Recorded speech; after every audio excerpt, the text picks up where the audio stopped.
Now let's try with another combination, 2, 3, 1. I'm just trying to show you how each, whatever different combination you put, how this travels through these decision boxes and figures out the largest. Okay, that's what you have to try and understand. All right. Okay, now we have again the variables. We start screen and the variables. Then we are here. Enter first number. So message comes up. Wait for num1. This time we have to type 2. 2 enter, that goes into num1. Okay, because of this. Now we go to the next line, which is enter second number. So that will display. You go and wait for num2. So this time we are going to type 3, which is the largest number actually, into num2. So num2 will accept that because we are here. Num2 will become 3. And then you go to the next line and say enter third number. So it will ask for another number and wait for third number. This time we are going to type 1. So 1 will be accepted by num3. So numbers are now in some other different order.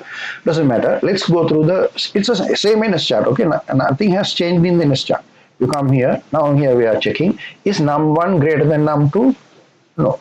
Num1 is 2. Num2 is 3. So num2 is actually greater out of the two.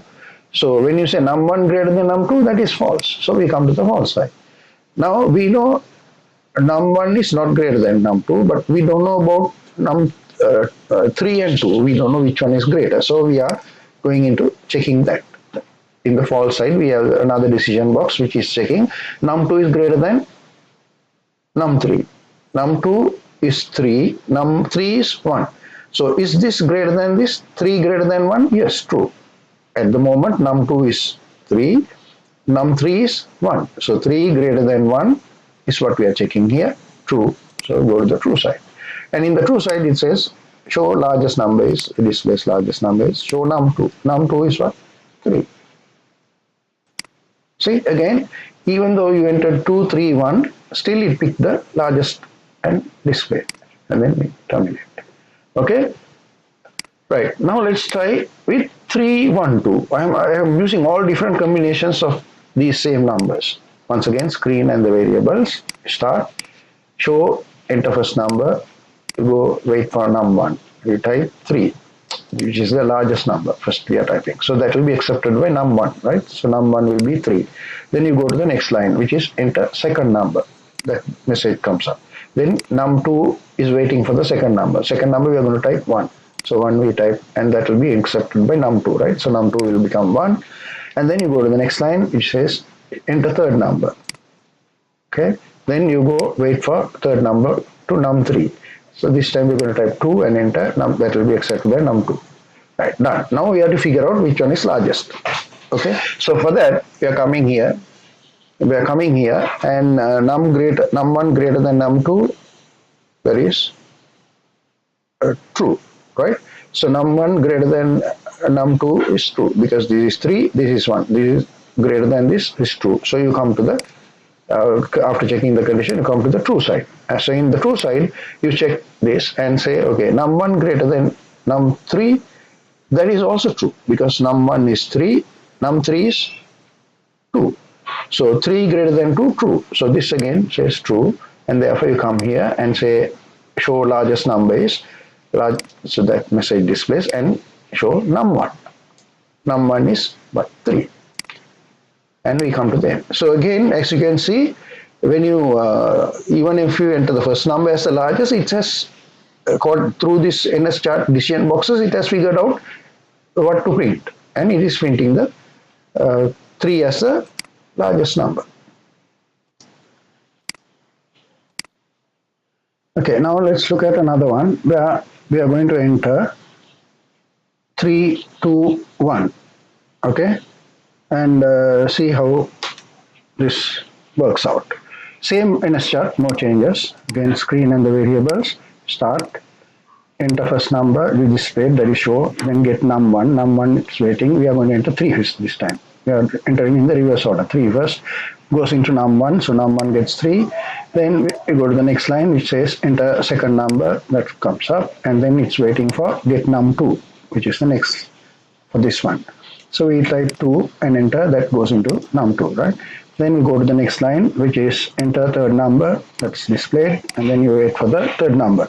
So this time we are going to type 1 and enter. So 1 will be taken by num3. So num3 is 1. Now we are going to decide how to. Okay, same in a step. I have not changed anything here. It's identical to all the other times that we ran through. So num1 greater than num2, num1 greater than num2, yes, true. So it will go to the true side. Then in the true side, there is this is the true side, okay? So in the true side, there is another decision box to decide, because now we know num1 is greater than num2, but we still don't know whether it is greater than num3. So that's why we're doing another check to see if the num1 is greater than num3 also.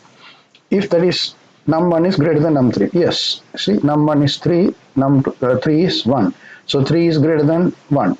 Num1 is greater than 3 means true. So it goes there and then says show largest number is, displays that, and then we are going to display num1, and num1 contains the largest number. Okay, right. So now we have come up to that. Now let's see, this time we are going to do another dry run just to see 3 and same numbers again, 2, 2. Again, it should print 3 as the largest number here, but the 3 numbers we are going to enter are 3, 2 and 2. Okay, so let's try on that also. Start, enter first number, get num1, num1 we are entering 3, so 3 goes into num1. Then we go here, enter second number, displace that and wait for num2. Num2 we are entering 2, so 2 goes into num2. Then you go to the next line, which is show enter third number, so that message comes up, and then we wait for num3, get num3. So we are going to type 2 again. So 2 goes into num2, num3 also. Num3 also gets. Now we are going to decide. Look, is num1 greater than num2? Yes, num1 is 3, num2 is 2. So 3 is greater than 2. Right? Always remember, when you check your variables, check the contents of the variable. Contents of the variable only you are comparing. So 3 n1 is 3, n2 is 2. So 3 greater than 2, true. So it goes to the true side. Now we are checking it against n3 also. Is n1 greater than n3? n3 is also 2. n1 is 3. So 3 greater than 2, that is also true. So it goes on to this side, true side. Okay, so then it says show largest number is, and then we show the num1, and num1 happens to have the largest number. Then we turn it.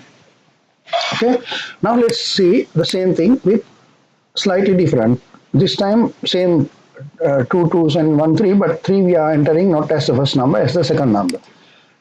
Okay, you can put it in any order and see. It should give 3 as the largest. Right, so let's run through this. Okay, enter first number, displays, waiting for num1. Num1 we are entering 2. So 2 is entered, 2 goes into num1, and then we go to the next one, enter second number. Message comes up, and then we wait for that using get num2. It's now waiting for num2. So you type 3 this time. Okay, so we put 3 and enter, that will go into num2. And then we go to the next line, which is enter third number, show. So it will show that, and then we go and wait for num3. Num3 we are typing again 2. So we type 2 and enter, that is taken by num3, right? Because we are here. Num3 will take 2. Then we go for the decision box. Is num1 greater than num2? Num1 is 2, num1 is 2, num2 is 3. So 2 greater than 3, false. This is not greater, no. Num1 is not greater than num2. Num2 has the largest number. So this condition therefore is false. So you go here onto the false side. So in the false side we are checking for the next other one. Now we know about num1 and num2 with this decision. If it is true, it would have gone through this side. If it is false, it would have come through this side. So now when we come through this side, we can safely assume num1 is not greater than num2. That is why it's coming through the false side. Num1 is not greater. So now we are trying to check inside that whether num2 is greater than. So num2 is 3, greater than num3. Num3 is 2. Right? Num3 is 2, num2 is 3. So 3 greater than 2. Num3 is 2, right? Remember, this is 2, this is num2 is 3. So 3 greater than 2. True? Yes. So we go to the true side. And in the true side we say show largest number is, and go to the next line to say show num2. Num2 is what? Num2 contains the 3, which is the largest number. Now, right? So remember, when you go to the true or the false, you follow through that until you hit the end of that decision box. You keep on doing all the things on this true side. If it is false, you keep doing all the things that's on the false side. Now I have put only two processes here, but you can have any number of processes, any number of other decisions, and so on and so forth. Okay, so just remember that. So then we come to the end. So when you enter 2, 3, 2 also, it showed 3 as the largest number. That's fine, right?